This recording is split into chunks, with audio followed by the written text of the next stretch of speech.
Assalamualaikum warahmatullahi wabarakatuh.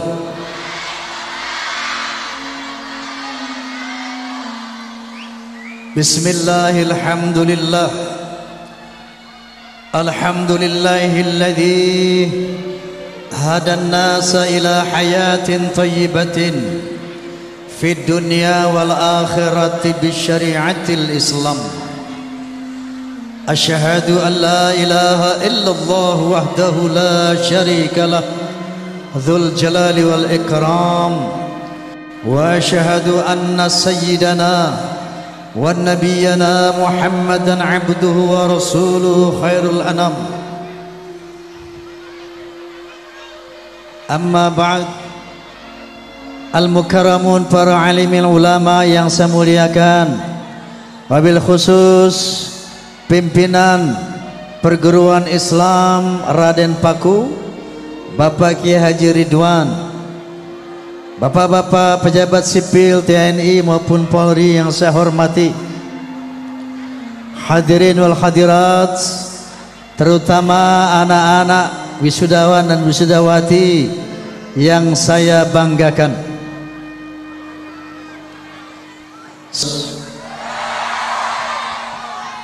Terus, selain dirimu kasih, tiada yang lain lagi. Terus, wes. Hadirin wal hadirat, terutama anak-anak pelajar yang saya banggakan, perlu diketahui bahwa kita sebagai bangsa telah memasuki era globalisasi. Tahu apa itu globalisasi? Apa globalisasi? Iya, artinya globalisasi mendunia. Maksudnya apa? Di mana warga-warga negara dari negara-negara seluruh dunia menjadi satu warga dunia, menjadi satu komunitas, menjadi satu community yang disebut international community, global community. Jadi masyarakat dunia. Kenapa terjadi masyarakat dunia? Karena akibat kemajuan teknologi informasi. Misalnya melalui televisi, melalui internet, kita bisa tahu apa yang terjadi di belahan bumi yang mana saja. Apa yang terjadi di Amerika Serikat pagi ini kita bisa tahu lewat internet, lewat televisi. Sehingga yang namanya informasi begitu mudah dan begitu meluas. Yang kedua, akibat kemajuan teknologi transportasi. Ya, dulu misalnya contoh kita ke Mekah, dulu itu 3 bulan pakai kapal laut. Ya, jadi pulang pergi orang naik haji itu 6 bulan. Tapi sekarang yang dulu 3 bulan akibat berkat dari kemajuan teknologi transportasi, sekarang ada pesawat terbang. Jadi ke Makkah dulu 3 bulan, sekarang cuma 9 jam. Nah, sehingga terjadilah akulturasi, terjadilah pembauran kebudayaan, pembauran teknologi, pembauran pergaulan antara warga dunia. Inilah yang disebut globalisasi. Nah, yang perlu disadari, di era globalisasi ini akan terjadi persaingan. Persaingan dalam berbagai macam bidang. Persaingan di bidang politik, persaingan di dalam bidang ekonomi, persaingan di dalam bidang ilmu pengetahuan, persaingan dalam bidang militer dan segala macam. Oleh karena itu, sebagai bangsa kita harus tampil di era persaingan bebas ini sebagai pemenang, bukan sebagai pecundang. Amin. Amin. Sebagaimana kita ketahui, tahun 2015 akan ada yang namanya ASEAN Economic Community, ASEAN Community. Jadi nanti Bapak Ibu adik-adikku sekalian para pelajar, kita sebagai bangsa akan bersaing dengan masyarakat ASEAN, ya.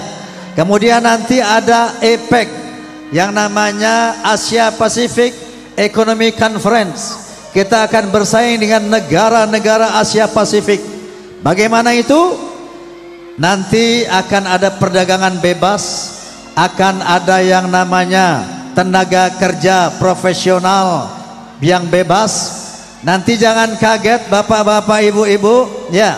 Nanti akan masuk ke Gresik ini dokter-dokter, insinyur-insinyur, praktisi hukum dari Malaysia, dari Brunei, dari mana-mana negara luar bisa bekerja di Indonesia, boleh bekerja di Gresik. Faham? Faham? Oleh karena itu kita juga bangsa Indonesia, anak-anak Gresik harus mampu mengirimkan tenaga-tenaga kerja kita ke luar negeri, ya.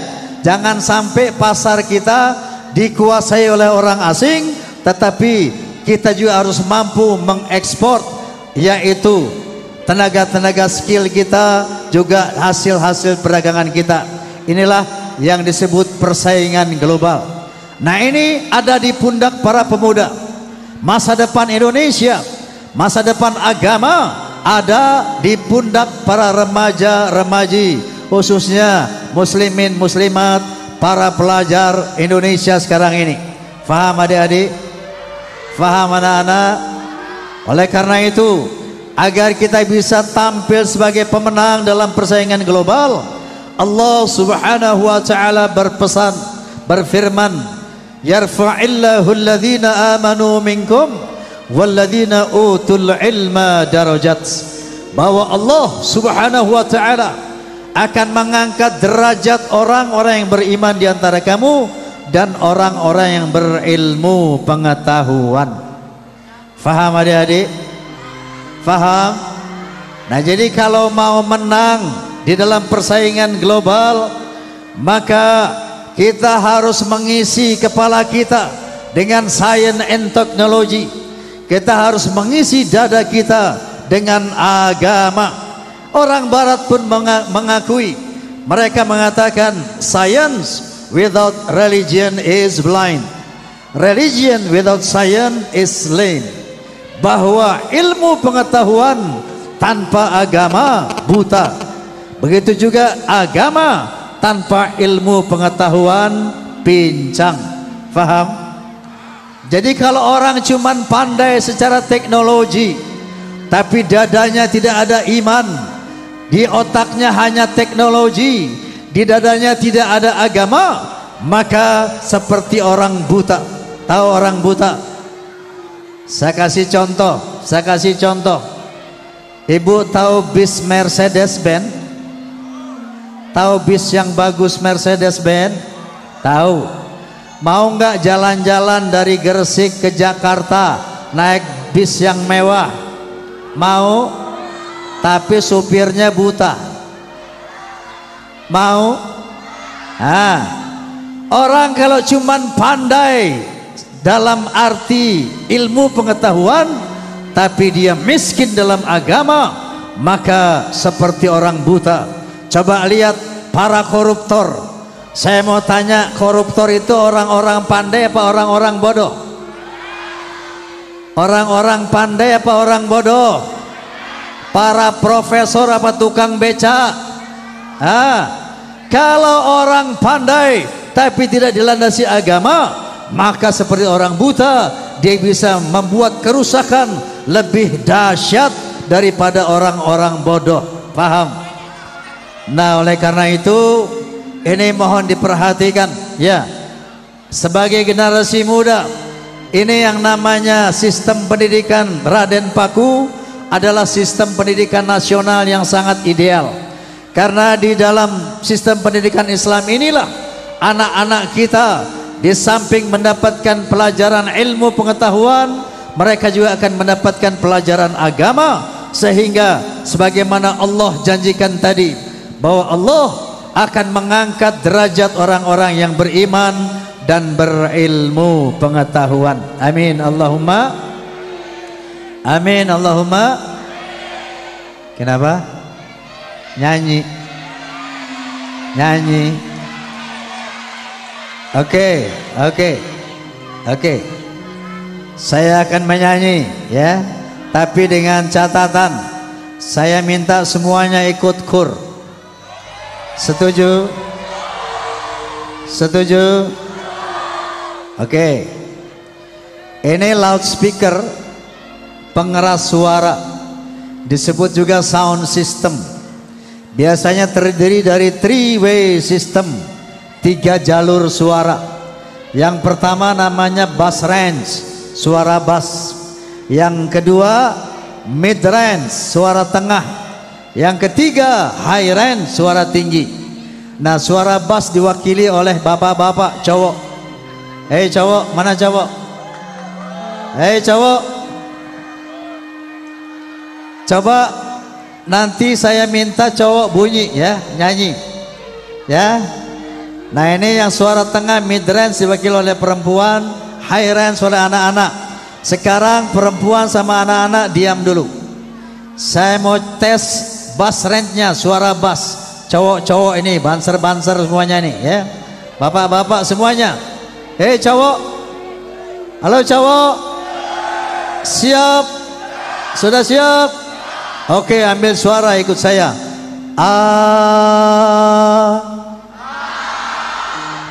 Hei, bunyi semua. Yang enggak bunyi saya dongake biar enggak bisa bangun.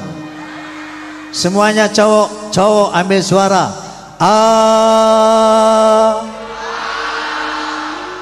Itu suara bass namanya. Ya. Sekarang mid range, suara tengah, perempuan. Halo cewek. Hei cewek. Mulai dari ibu-ibu, gadis, janda. Ada janda sini? Mana janda? Yang tua nggak usah ngacung. Nenek-nenek semuanya nyanyi ya. Kalau ada yang namanya gadis nggak mau nyanyi, nah, pelajar-pelajar nih tak dongake biar jodohnya adoh.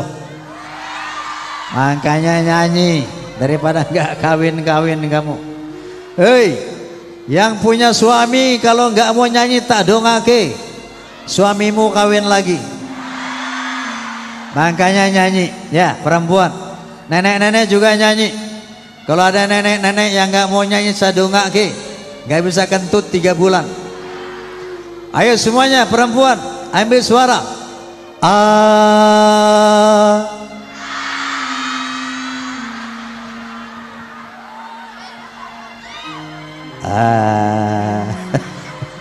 Memang perempuan di mana-mana kayak gitu Pak, memble.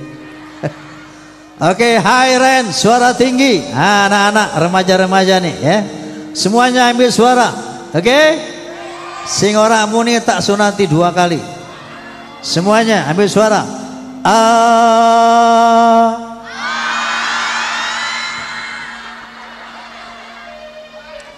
Memang yang namanya anak-anak ini kayak cabai rawit, sedikit tapi pedes. Bass range, mid range, high range, suara bass, suara tengah, suara tinggi. Bapak-bapak, ibu-ibu, anak-anak semuanya ambil suara sama-sama semuanya.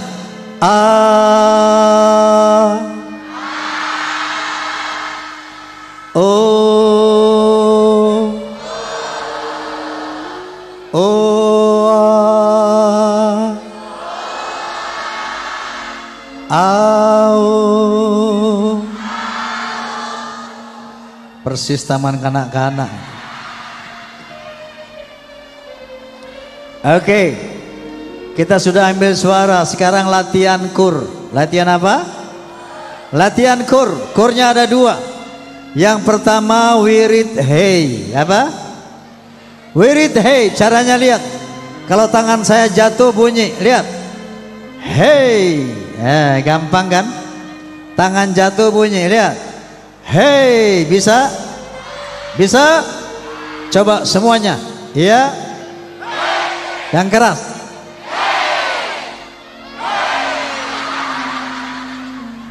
Hai hey hai hey. Tangan jatuh baru bunyi. Oke. Kur yang kedua wirid huha. Apa? Huha. Caranya jumlahnya 5 seperti rukun Islam. 5 seperti Pancasila. Caranya lihat. Dimulai dengan hu, ditutup dengan hu juga. Selingannya ha, jangan lebih dari 5 kali. Lihat. Hu, ha, hu, ha, hu. Depannya hu, belakangnya hu, selingannya ha 5 kali. Lihat. Hu, ha, hu, ha, hu. Faham? Faham? Faham? Sekali lagi lihat. Hu, ha, hu, ha, hu. Faham? Bisa? Coba, iya. Jangan hu, ha, hu, ha. Belakangnya hu, ha, hu, ha, hu. Oke? Sekali lagi coba. Iya. Oke, pintar.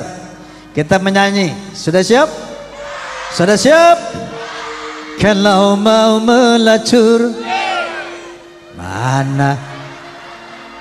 Siap. Siap apanya kamu? Last test. Sekali lagi ya, latihan sekali lagi. Yang pertama wirid hey, tangan jatuh bunyi hey. Iya. Yang keras. Lagi. Yang kedua hu, ha, hu, ha, hu. Iya. Oke, kita menyanyi. Sudah siap? Sudah siap? Kalau mau melacur harus pakai uang. Kalau mau berjudi harus pakai uang.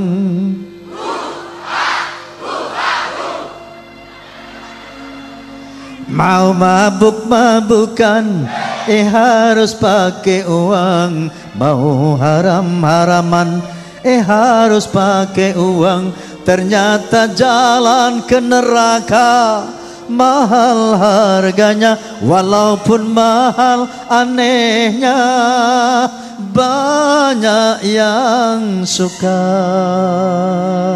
Kenapa enggak? Masih banyak yang suka mabuk-mabukan. Di mana?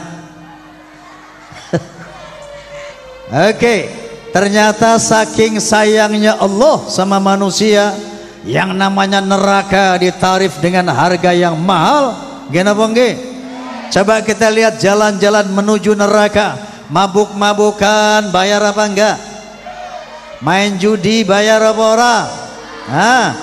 Sekarang kita lihat yang namanya surga ternyata ditarif dengan harga yang murah, bahkan gratis.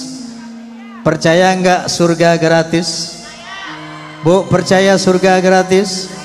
Yuk kita lihat jalan-jalan menuju surga. Melaksanakan zakat hanya bagi yang mampu. Melaksanakan haji hanya bagi yang mampu.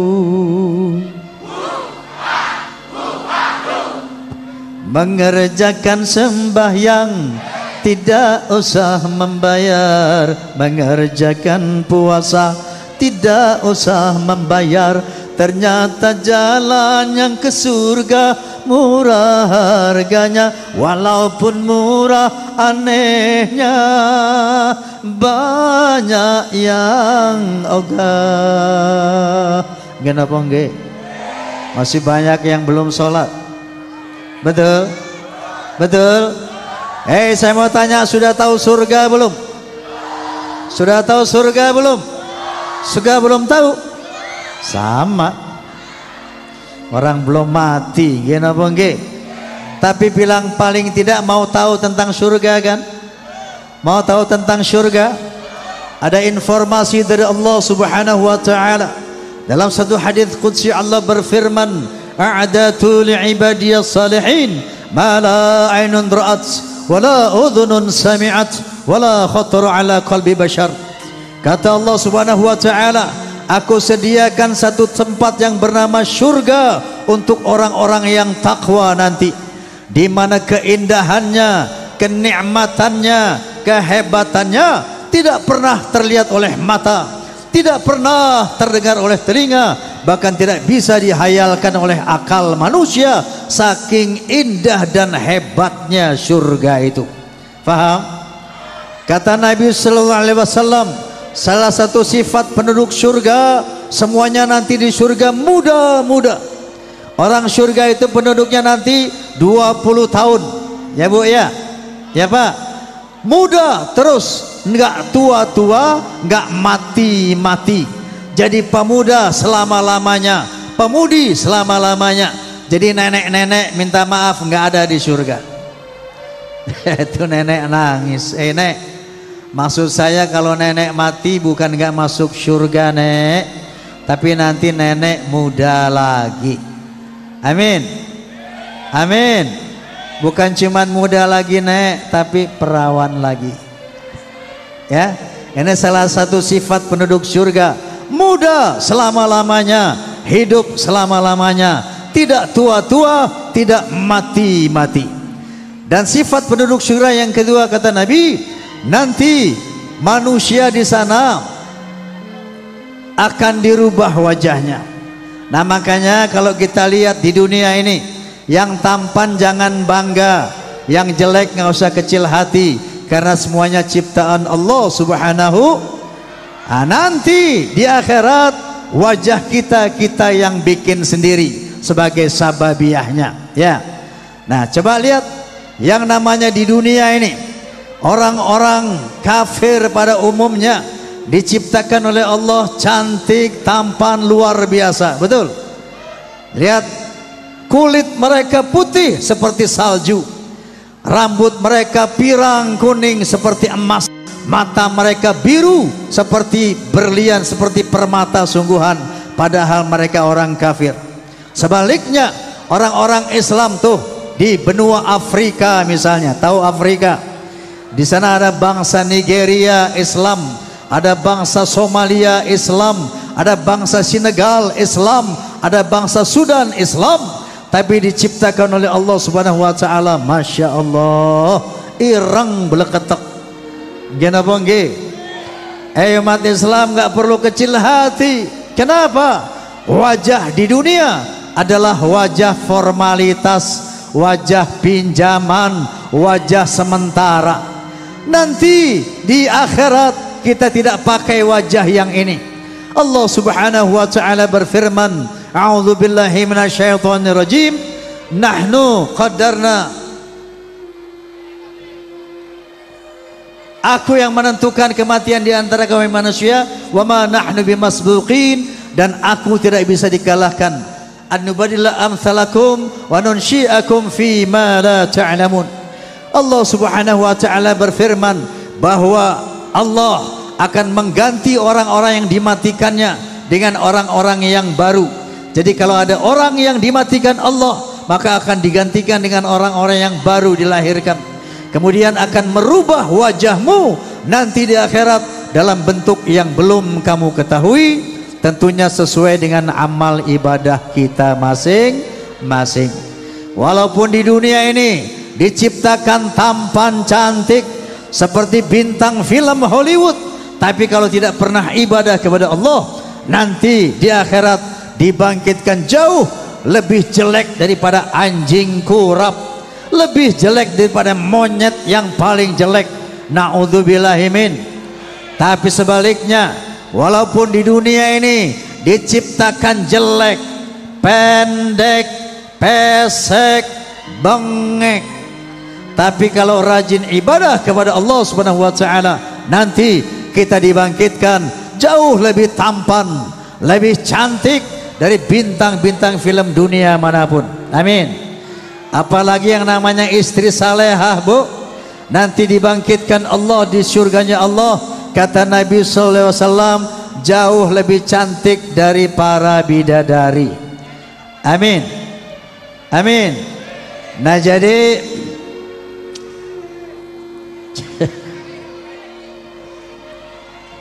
Itulah tadi. Ini gue lagi nyanyi. Makanya saya mau tanya, ada yang mau masuk surga? Mau masuk surga? Yang mau masuk surga bilang amin. Yang mau masuk surga bilang amin. Amin. Amin. Mau mati?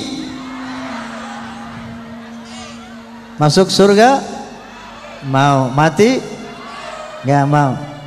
Hei, masuknya lewat mana? Hei, kalau nanti ada yang masuk neraka bukan karena Tuhan tak sayang hambanya. Gini apa nggih?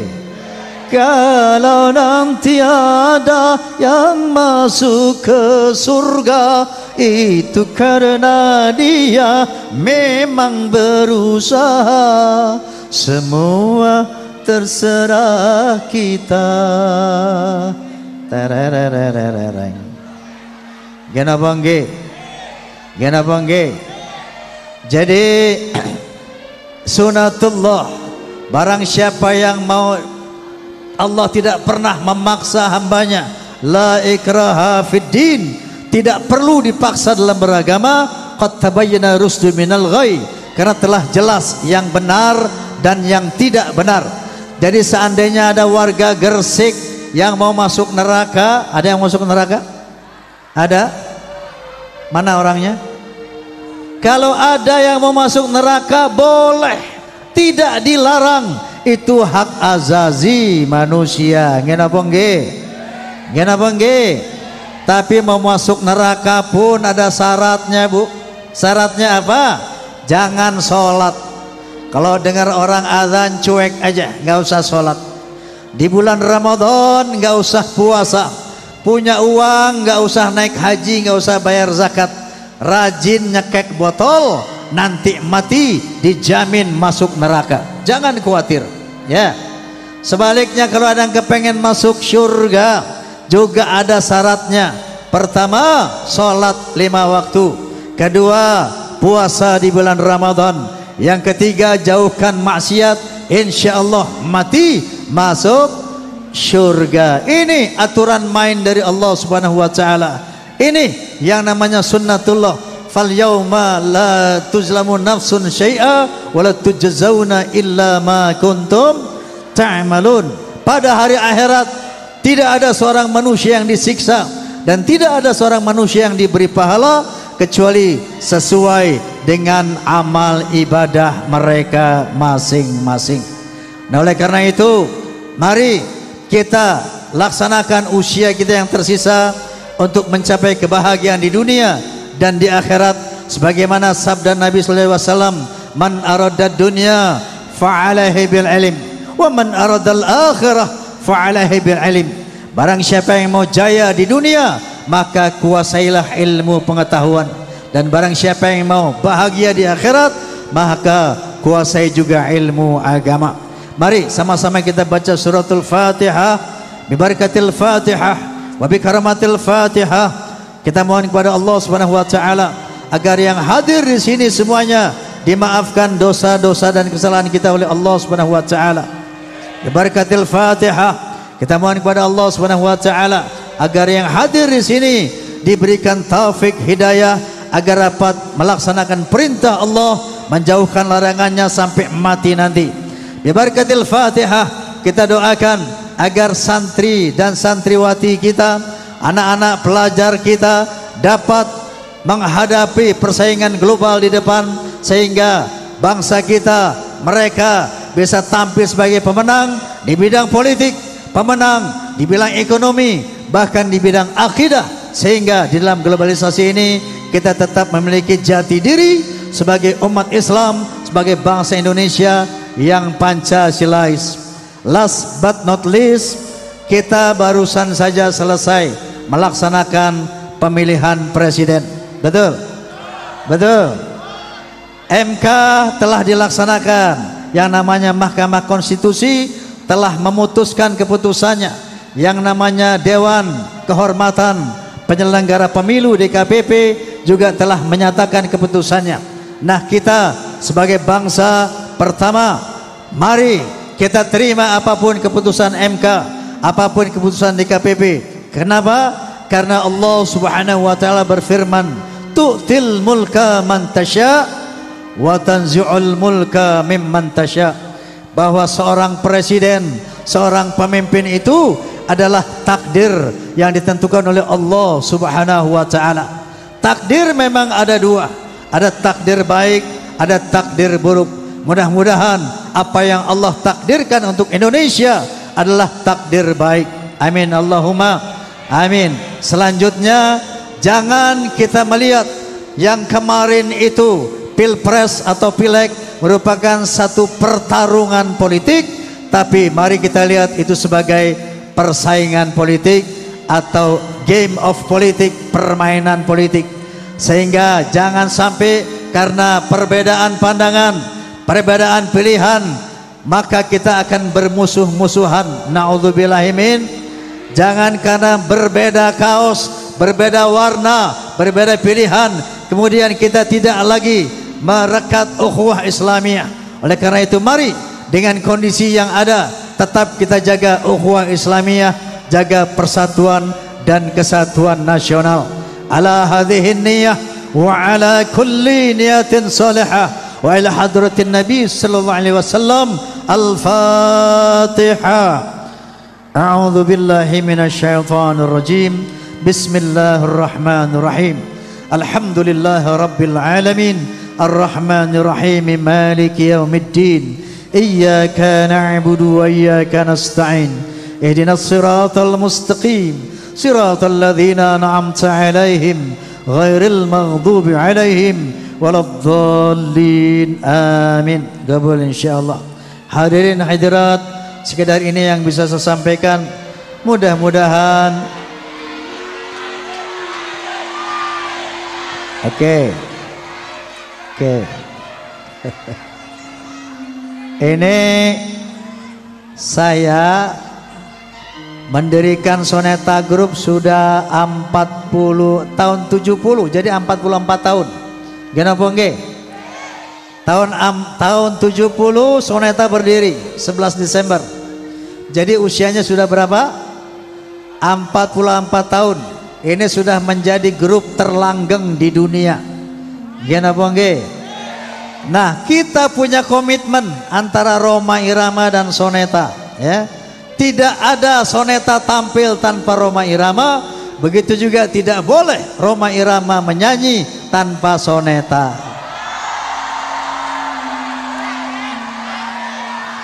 Jadi kalau Anda minta saya menyanyi, ya tanpa musik saja. Bisa? Bisa?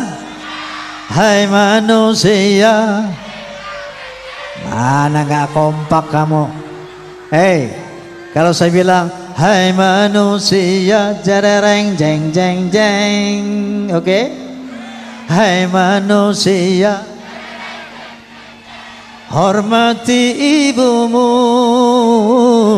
yang melahirkan dan membesarkanmu, darah dagingmu dari air susunya, jiwa ragamu dari kasih sayangnya. Kenapa nggih? Dialah manusia satu-satunya yang menyayangimu tanpa ada batasnya. Kenapa nggih? Doa ibumu dikabulkan Tuhan dan kutukannya jadi kenyataan.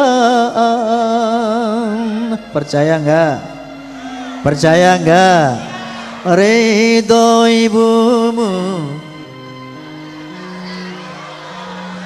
ridho ilahi karena ridhonya, murka ilahi karena murkanya. Kata siapa? Kata Pak Haji. Kata Nabi sallallahu alaihi wasallam, ridallah fi ridal walidain wa sukhtullah fi sukhtihima. Ridho Allah sangat tergantung kepada ridho kedua orang tua, terutama ridho ibu.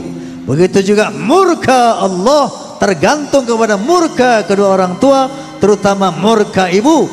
Kalau ibu kita marah sama kita, maka Allah marah sama kita. Kalau ibu kita ridho sama kita, maka Allah ridho sama kita. Insya Allah, kalau Allah ridho sama kita, segala urusan dunia akhirat beres. Amin. Amin. Makanya, bila kau sayang pada kasihmu, lebih sayanglah pada ibumu. Sanggup? Sanggup? Hei cowok, hei, bila kau sayang pada istrimu, lebih sayanglah pada ibumu. Sanggup? Enggak. Buktinya istrimu dibeliin gelang emas, ibumu gelang karet. Gimana bang? Bukannya gunung tempat kau meminta, bukan lautan tempat kau memuja, bukan pula dukun tempat kau menghibah. Kalau ada persoalan jangan menghibah-hibah sama dukun. Jangan curhat sama dukun, bahkan jangan curhat sama manusia. Kenapa? Manusia kadang-kadang mulutnya ember. Betul? Kalau punya masalah, ambil wudhu, sholat, nangis sama Allah, sujud kepada Allah. Setelah itu datangi ibu kita, cium tangan ibu kita, bilang, Bu, doakan saya. Bu, saya punya hajat. Bu, saya punya persoalan. Sampaikan kepada Allah agar Allah memberikan jalan keluar kepada saya. Insya Allah doa ibu kita lebih didengar daripada doa para dukun. Gana pongge? Gana pongge? Bukannya gunung tempat kau meminta, bukan lautan tempat kau memuja, bukan pula dukun tempat kau menghibah, bukan kuburan tempat memohon doa. Tiada keramat yang ampuh di dunia selain dari doa ibumu juga. Wallahul muwafiq ila aqwamit thariq. Assalamualaikum warahmatullahi wabarakatuh.